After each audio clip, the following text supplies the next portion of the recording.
ప్రేక్షకుల మనసులో సుస్థిర స్థానం సంపాదించాలంటే 100 సినిమాల్లో నటించక్కర్లేదు. ఒక్క మంచి సినిమాలో నటించినా చాలు, వాళ్ళు గుండెల్లో పెట్టుకుంటారు. అలాంటి నటుల్లో కీర్తి సురేష్ ఒకరు. నేను శైలజతో తెలుగులోకి ఎంట్రీ ఇచ్చిన ఈ మలయాళ బ్యూటీ నటించిన మహానటి గురించి ప్రత్యేకంగా చెప్పుకోవాల్సిందే. సావిత్రి బయోపిక్ గా తెరకెక్కిన మహానటి చిత్రం కీర్తి సురేష్ కెరీర్ నే మార్చేసింది. సహజ నటనతో తెలుగు వారికి దగ్గర కావడంతో పాటుగా ఉత్తమ నటిగా జాతీయ అవార్డు సైతం అందుకుంది. ఇప్పటి వరకు పద్ధతిగా కనిపించిన కీర్తి ఓ బోల్డ్ పాత్ర చేస్తుందని వార్తలు వినిపిస్తున్నాయి.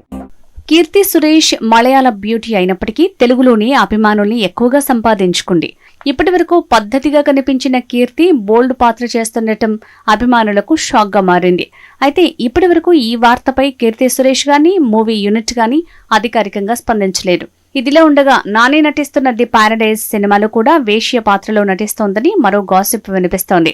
రౌడీ స్టార్ విజయ్ దేవరకొండ నటిస్తున్న రౌడీ జనార్దన్ అనే చిత్రంలో కీర్తి నటిస్తుందని వార్తలు ఎప్పటి నుంచో వస్తున్న అధికారిక ప్రకటన ఇంకా రాలేదు.